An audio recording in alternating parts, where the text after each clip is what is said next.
భారతీయ ఆధ్యాత్మిక చైతన్యం త్రివేణీ సంగమమై శోభిల్లుతోంది. ద్వైతం, అద్వైతం, విశిష్టాద్వైతం అనే సంప్రదాయాలు ఆర్షధర్మాన్ని నిరంతరం ఉద్దీపింపచేస్తున్నాయి. ఆ సంవిధానంలో ద్వైత సంప్రదాయాన్ని మధ్వాచార్యులు ప్రతిపాదించి కర్ణాటక వ్యాప్తంగా ఎన్నో మఠాలు స్థాపించారు.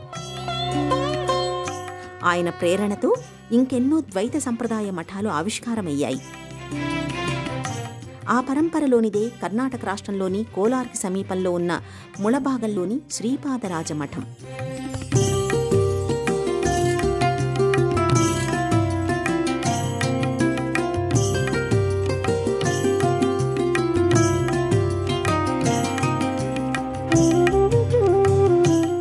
జ్ఞాన వైరాగ్య భక్త్యాది కళ్యాణ గుణశాలినః లక్ష్మీనారాయణ మునిన్ వందే విద్యాశ్రీ గురుం. జ్ఞాన వైరాగ్య తత్వచింతనకు శ్రీపాదరాజ మఠం సుప్రసిద్ధమైంది. దక్షిణ భారతదేశంలో విజయనగర సామ్రాజ్యానికి రాజగురువుగా వ్యవహరించిన వ్యాసరాయల వారికి గురువు శ్రీపాదరాజ తీర్థులు. విజయనగర రాజులు శ్రీపాద తీర్థుల వారిని రాజగురువుగా నియమించడానికి ఆయన అనుమతి అడిగారు.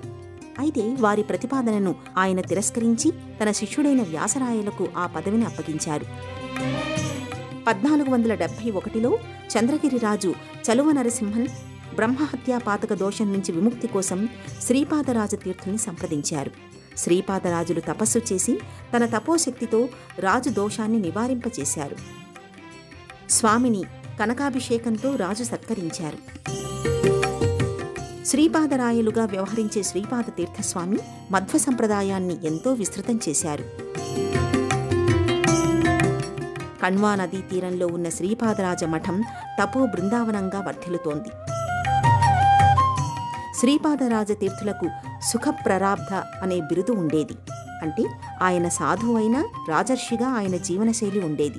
సాళువ నరసింహరాయలపై ఆయన గణనీయమైన ప్రభావాన్ని చూపారు.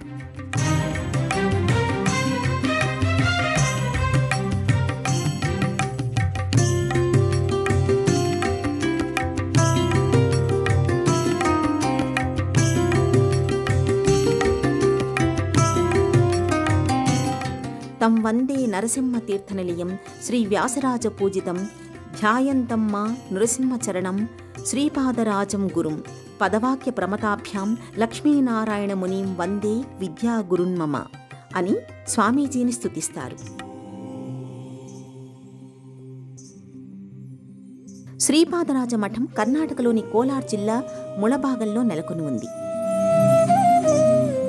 దీనిని దక్షిణ భారతదేశ నలందగా వ్యవహరిస్తారు. ముళబాగల్ను మొదట ముదలబాగిలు అని పిలిచేవారు. అంటే తూర్పు ద్వారమని కన్నడ భాషలో అర్థం. కాలక్రమంలో ముళబాగల్గా మారింది. ఇది తిరుమల క్షేత్రానికి తూర్పు వాకిలిగా సంప్రదాయజ్ఞులు భావించేవారు. తిరుమల క్షేత్రానికి పాదయాత్రగా ముళబాగల్ నుండి వెళ్లేవారు. ఆ సంప్రదాయం ఇప్పటికీ కొనసాగుతోంది.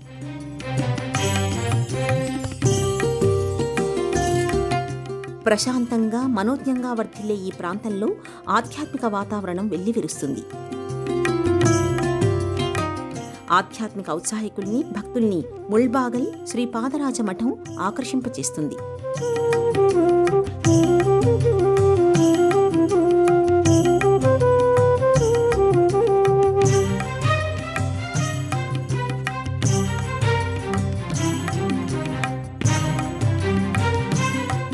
ప్రకృతి ఒడిలో సహజ వనరుల నేపథ్యంలో అలరారే ఈ పీఠం ఆధ్యాత్మిక చైతన్య దీప్తిగా ప్రకాశిస్తుంది.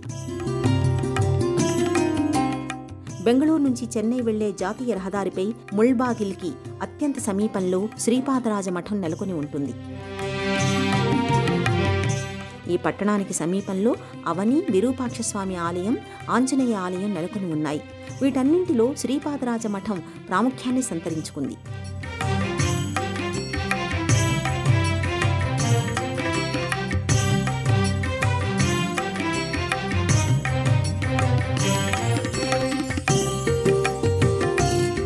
పదమూడవ శతాబ్దంలో కర్ణాటకలో ద్వైతమత స్థాపకుడైన మధ్వాచార్యులు నాటిన భక్తి విత్తనం నరహరి తీర్థుల కాలంలో మొలకెత్తింది.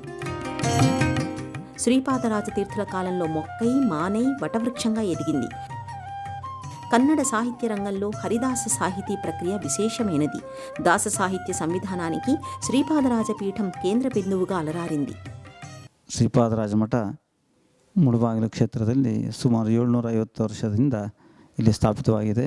ముళబాగల్ క్షేత్రంలో శ్రీ పాదరాజ మఠం సుమారు 770 సంవత్సరాల క్రితం స్థాపించబడింది. మధ్వాచార్యుల వారి ప్రథమ శిష్యులైన శ్రీ పద్మనాభ తీర్థులచే నిర్వహించబడిన ఈ మఠం ప్రస్తుతం శ్రీపాదరాజ మఠంగా ప్రసిద్ధి చెందింది. ಒಂದು ಕಾಲದಲ್ಲಿ ಇಲ್ಲಿ ವಿಶೇಷವಾಗಿ 10,000 ವಿದ್ಯಾರ್ಥಿಗಳಿದ್ದಂತಹ ಒಂದು ఇక్కడ విశేషంగా శ్రీపాద తీర్థులు సుమారు 10,000 మంది విద్యార్థులకు కులపతిగా ఉండి గురుకుల విద్యను అభ్యసించేలా కృషి చేశారు. శ్రీపాదరాజ తీర్థులు భక్త ధ్రువుడి అవతారమని ప్రసిద్ధి. వారి కాలంలో ఎంతో మందిని తీర్చిదిద్దారు. వారిలో వ్యాసరాజులు ముఖ్యులు. ವಿದ್ಯಾಭ್ಯಾಸವನ್ನು ನಡೆಸಿಕೊಟ್ಟು ಮುಂದೆ ತಿರುಪತಿ ಶ್ರೀನಿವಾಸನ ಪೂಜೆಗೆ ಕಳಿಸಿಕೊಟ್ಟಂತಹ ಮಹಾನುಭಾವರು. ತದನಂತರ ವ್ಯಾಸರಾಜರು తిరుమల శ్రీనివాసుని పూజా కైంకర్య సేవ కోసం వ్యాసరాజుల వారిని పంపిన మహానుభావులు శ్రీపాదరాజ తీర్థుల వారు. అనంతరం వ్యాసరాజుల వారు తిరుపతి నుంచి తిరిగి వచ్చి హంపి రాజులకు రాజగురువుగా ఖ్యాతి గడించారు. వ్యాసరాజుల వారి కీర్తి ప్రతిష్టలకు మూల కారణం శ్రీ పాదరాజ తీర్థుల వారే. ಅಕ್ಷೋಭ್ಯ ತೀರ್ಥರಿಂದ ಅಂಗಾರದಲ್ಲಿ ಲಿಖಿತವಾದಂತಹ ಶ್ರೀ ಯೋಗಾನರಸಿಂಹಸ್ವಾಮಿ ఇక్కడ యోగానంద నరసింహస్వామి స్వయం వ్యక్తి మూర్తిగా పూజలు అందుకుంటున్నారు. వ్యాసరాజులచే ప్రతిష్ఠించబడిన హనుమంతుడు, శ్రీపాదరాజులకు ప్రత్యక్షమైన గంగాదేవి, ಗಂಗಾ ಪ್ರತ್ಯಕ್ಷವಾದ మొత్తంగా ఈ ప్రదేశం నరసింహ తీర్థంగా విరాజిల్లుతుంది. ఇక్కడ పుష్కరిణిలో అన్ని కాలాలలో నీరు నిల్వ ఉంటుంది. ಗುಣಗಳಿದೆ. ಅದು ಈ ಸರೋವರದಲ್ಲಿ ಕೂಡ ಇದೆ ಅಂತ ಹೇಳಿ ಪ್ರೂವ್ ಆಗಿದೆ. శ్రీపాదరాజ మఠాన్ని మొదట శ్రీల మధ్వాచార్యుల శిష్యుడు పద్మనాభ తీర్థులు స్థాపించారు. దీనిని మొదట పద్మనాభ మఠం అని వ్యవహరించేవారు. తర్వాత మఠాన్ని విస్తృతంగా అభివృద్ధి చేసి మఠ నిర్మాణానికి ప్రస్తుత స్థలాన్ని ఎంపిక చేసుకున్న శ్రీపాదరాజ తీర్థుల పేరు మీదుగా ఈ మఠం ఖ్యాతిగాంచింది. ఇక్కడ ఎంతోమంది విద్యార్థులకు శ్రీపాదరాజుల వారు ద్వైత సిద్ధాంత గ్రంథాల్ని బోధించారు. శ్రీపాద తీర్థులే వ్యాసరాయలని శిష్యుడిగా స్వీకరిస్తున్న సందర్భంలో పుష్పవృష్టి కురిసిందంటారు. అలా పుష్పవృష్టి కురిసిన ప్రదేశంలో ప్రస్తుతం తులసివనం ఉంది. వ్యాసరాయల వారు ఈ ప్రదేశంలో చిన్న గుహలో తపస్సు చేసేవారు. ఈ గుహ నేటికీ గోచరమవుతుంది. ఈ గుహను వ్యాసరాయల గుహగా పేర్కొంటారు.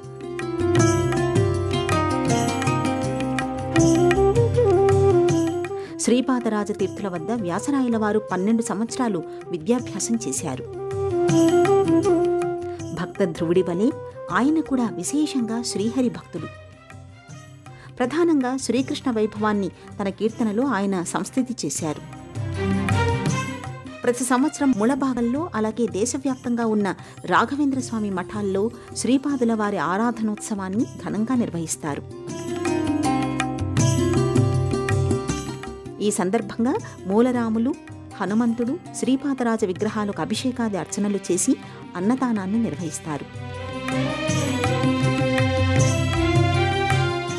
శ్రీపాదరాజ మఠం ప్రధాన కార్యాలయం ముల్బాగల్ కాగా దీనికి ఆంధ్రప్రదేశ్, తెలంగాణ, తమిళనాడు, కర్ణాటకలోని వివిధ ప్రాంతాలలో శాఖలు ఉన్నాయి.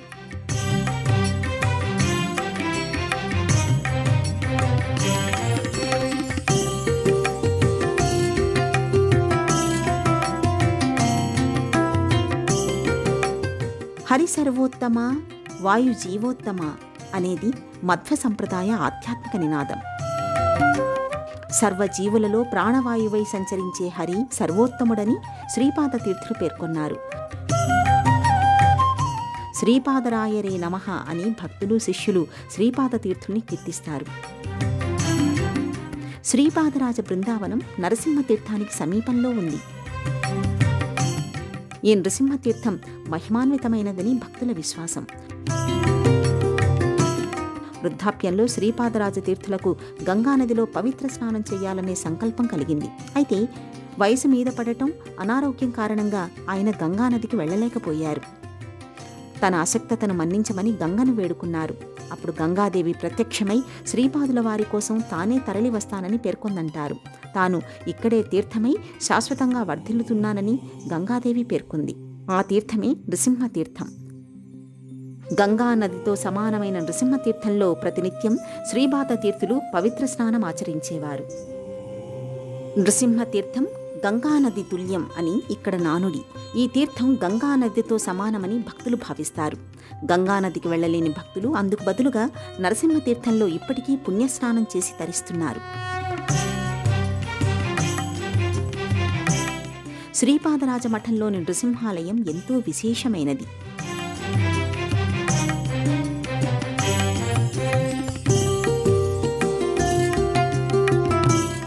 యోగ నరసింహస్వామి విగ్రహం స్వయం వ్యక్తమూర్తి. ఇప్పటికీ భారీ రాయి నుంచి స్వామి విగ్రహం కొద్ది కొద్దిగా బయల్పడుతుంటుందని చెబుతారు. ఇందుకు నేపథ్యంగా ఓ కథనం ఇక్కడ ప్రచారంలో ఉంది. ముళబాగిలు పట్టణంలో శ్రీపాదరాజ తీర్థులకు విద్యారణ్యులకు శాస్త్ర చర్చపరంగా వాగ్వాదం జరిగింది. ఈ చర్చకు వేదాంత దేశికర్ న్యాయ నిర్ణేతగా వ్యవహరించారు. చర్చకు వెళ్లే ముందు శ్రీపాదరాజ తీర్థులు భగవదనుగ్రహం పొందడానికి భారీ శిలపై నృసింహుడి రేఖాచిత్రాన్ని శుద్ధముక్కతో చిత్రీకరించారు. విద్యారణ్యులతో శాస్త్రచర్చలో గెలిచి తిరిగి వచ్చేసరికి భారీ శిలపై శ్రీపాద తీర్థులు చిత్రించిన రేఖాచిత్రానికి అనుగుణంగా నృసింహుడి విగ్రహం శిల నుంచి ఉబికి వచ్చిందంటారు. అలా నృసింహుడు స్వయం వ్యక్తమూర్తిగా ఆవిష్కారమై ఇప్పటికీ శిల నుంచి కొద్ది కొద్దిగా బహిర్గతమవుతూనే ఉంటాడని ప్రతీతి. వ్యాసరాయల వారి యోగ నృసింహస్వామికి అభిముఖంగా భక్తాంజనేయ స్వామి వారి విగ్రహాన్ని ప్రతిష్ఠించారు.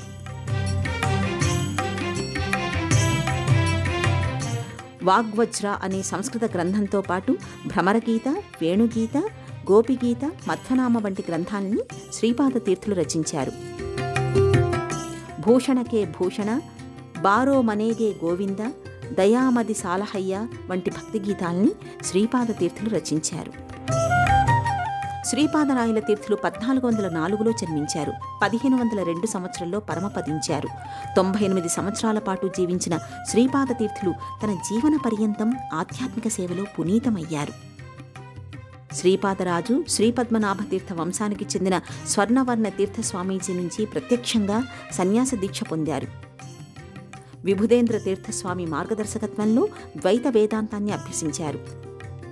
కుంభకోణం, రాయచూరు, శ్రీరంగం వంటి క్షేత్రాలలో శ్రీపాద తీర్థులు చేసిన ప్రసంగాలు, ప్రవచనాలు ఎంతో విశేషమైనవి. శ్రీపాదుల వారి అనుగ్రహ భాషణానికి పండితులు సైతం మంత్రముగ్ధులయ్యేవారు. వేద వేదాంతాలలో, ద్వైత సిద్ధాంతంలో ఆయన అపార ప్రజ్ఞాపాఠవాల్ని ప్రదర్శించేవారు. 15వ శతాబ్దంలో లక్ష్మీనారాయణకు శ్రీపాదరాజగురు సార్వభౌమ అనే బిరుదును ప్రదానం చేశారు. అప్పటి నుంచి శ్రీపాదరాజతీర్థులుగా ఆయన ఖ్యాతిగాంచారు. శ్రీపాదులు శ్రీపాదరాజ విశ్వవిద్యాలయాన్ని ఆనాడే స్థాపించారు. ఈ విద్యాసంస్థను దక్షిణ నలందగా పిలిచేవారు. శ్రీపాదరాజ గురుకులంలో 10,000 మందికి పైగా విద్యార్థులు వివిధ ప్రాంతాల నుంచి విచ్చేసి విద్యను అభ్యసించేవారు. శ్రీపాదరాజతీర్థులు చేసిన గొప్ప రచనలు నేటికీ ప్రామాణికంగా వర్ధిల్లుతున్నాయి. హరిదాస విద్యా భండార పితామహుడిగా ఆయన ఖ్యాతిగాంచారు. తన రచనల ద్వారా మధ్వ సిద్ధాంత సామ్రాజ్య భవిష్యత్ వారసులకు ఆయన కొత్త రాజమార్గాన్ని ఏర్పాటు చేశారు. శ్రీపాదరాజరును దాస పితామహుడిగా వ్యవహరిస్తారు. దాసపూట స్థాపకుడిగా ఆయన ఖ్యాతిగాంచారు. శ్రీపాద మఠంలో ఈ మఠానికి పీఠాధిపత్యం వహించిన స్వాముల బృందావనాలు నెలకొని ఉంటాయి. ఈ బృందావనాల పరంపర, దర్శనం భక్తులకు ఆధ్యాత్మిక ఆనందప్రదాయకంగా భావిస్తారు.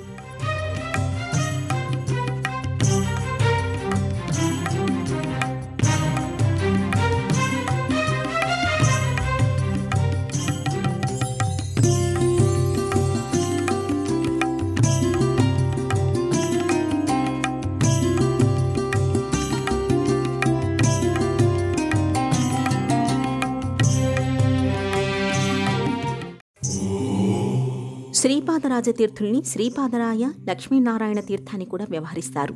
హరిదాస ఉద్యమ స్థాపకుడిగా ఆయన కీర్తి గడించారు. తన దాస సాహిత్య సృజన ద్వారా కర్ణాటక, హిందుస్థానీ సంగీతాల్ని ప్రభావితం చేశారు. రంగవిఠల అనే ముద్రతో ఆయన రచించిన కీర్తనలు, గీతాలు నేటికీ బహుళ జనాదరణ పొందుతున్నాయి. గానయోగ్యంగా సరళసుందరంగా భాసిల్లే ఆయన ఆధ్యాత్మిక రచనాశైలి ఆకట్టుకుంటుంది. సాళువ నరసింహదేవరాయలకు ఆధ్యాత్మిక గురువుగా ఖ్యాతి పొందారు. జయతీర్థుల న్యాయసుధపై న్యాయసుధోపన్యాస వాగ్వజ్ర అనే వ్యాఖ్యాన గ్రంథాన్ని రచించారు. శ్రీపాదరాజతీర్థుల్ని భక్తధ్రువుని అవతారంగా భక్తులు భావిస్తారు. శ్రీపాదరాజుల వారు కర్ణాటకలోని చెన్నపట్నం తాలూకాలోని అబ్బూర్ అనే గ్రామంలో శేషు గిరియమ్మ దంపతులకు జన్మించారు. బాల్యంలో గోపాలకుడిగా ఉంటూనే సంస్కృత గ్రంథాల్ని అధ్యయనం చేశారు. చిన్నతనంలోనే అపారమైన ఆధ్యాత్మిక జ్ఞానాన్ని సముపార్జించారు.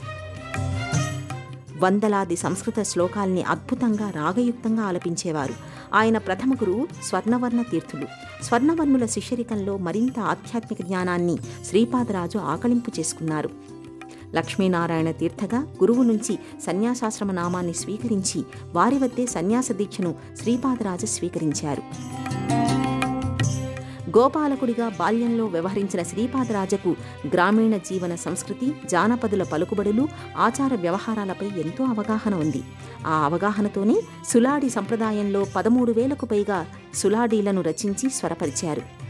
ఆధ్యాత్మిక, సామాజిక సందేశాలతో కూడిన ఈ గానయోగ్య సులాదీలు నాటి తరాన్ని ఎంతగానో ఆకట్టుకున్నాయి.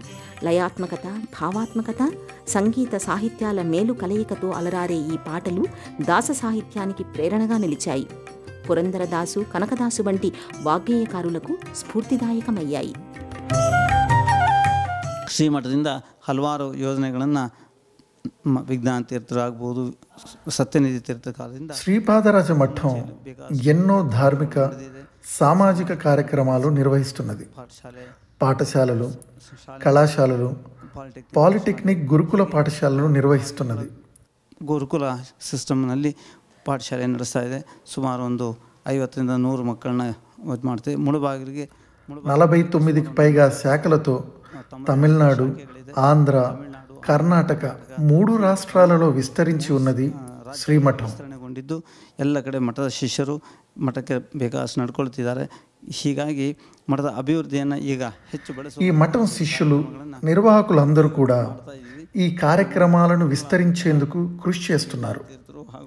మా గురువులైన శ్రీ విజ్ఞాన తీర్థుల వారు, శ్రీ కేశవ తీర్థుల వారి మార్గదర్శకత్వంలో ఇవన్నీ చేస్తున్నాము. ವಿಶೇಷವಾಗಿ ಪ್ರಯತ್ನ ಮಾಡ್ತಾ ಇದ್ವಿ.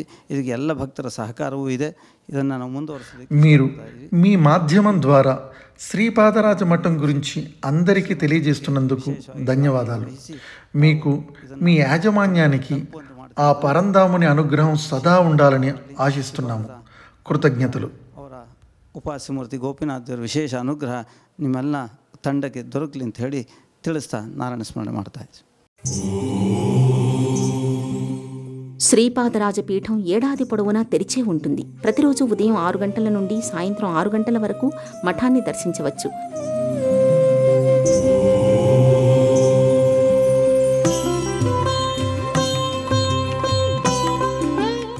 బెంగళూరుకు 105 కిలోమీటర్ల దూరంలో ముళబాగిలు ఉంటుంది. బెంగళూరు నుంచి బస్సులు, టాక్సీల ద్వారా శ్రీపాదరాజ మఠానికి చేరుకోవచ్చు. ఈ మఠానికి చేరువలో ఉన్న రైల్వే స్టేషన్ కోలార్లో ఉంది. అక్కడి నుంచి సులభంగా మఠానికి చేరుకోవచ్చు. 1504 సంవత్సరంలో శ్రీపాదరాజ తీర్థులు తన శిష్యుడైన హయగ్రీవ తీర్థను తన వారసుడిగా నియమించారు. జ్యేష్ఠ శుద్ధ చతుర్దశి నాడు నరసింహతీర్థంలో ఉదయకాల స్నానాన్ని శ్రీపాద తీర్థులు ఆచరించారు. ఆ తర్వాత ధ్యానంలో నిమగ్నమై ఆ ధ్యానంలోనే పరమాత్మలో సంలీనమయ్యారు. ఆయన ఇచ్ఛామరణాన్ని పొందారని ప్రతీతి. సాధకులు, సిద్ధులు, మహాపురుషులకే ఇచ్ఛామరణం సాధ్యమవుతుంది.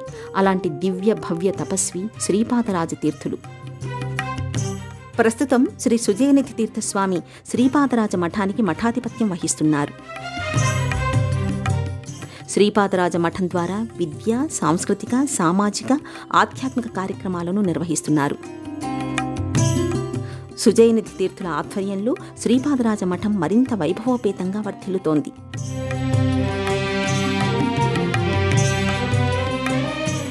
ధ్రువాంశ సంభూతుడైన కన్నడ హరిదాసు సాహిత్య ఆధ్యాత్మిక ప్రవర్తక శ్రీపాదరాజ గురు సార్వభౌముడిగా శ్రీపాద తీర్థుల్ని ఆరాధిస్తారు.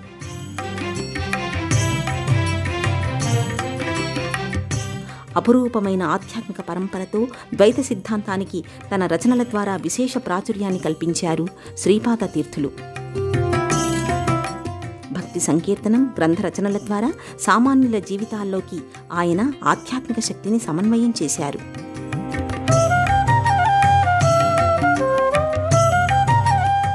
ఆత్మ పరమాత్మల విభజన ద్వారా రెండింటి ప్రత్యేకతల్ని ఆయన తన మూర్తిమత్వం ద్వారా ఆవిష్కరించారు. అందుకే మధ్వాచార్య పరంపరకు అచ్చమైన తార్కాణంగా భాసిల్లుతోంది శ్రీపాదరాజ మఠం.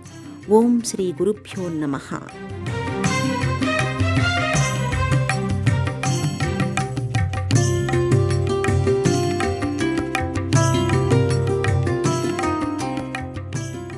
ఈ కార్యక్రమాన్ని తిరిగి చూడాలనుకుంటే www.youtube.com/@ETV Life Spiritual లో చూడవచ్చు.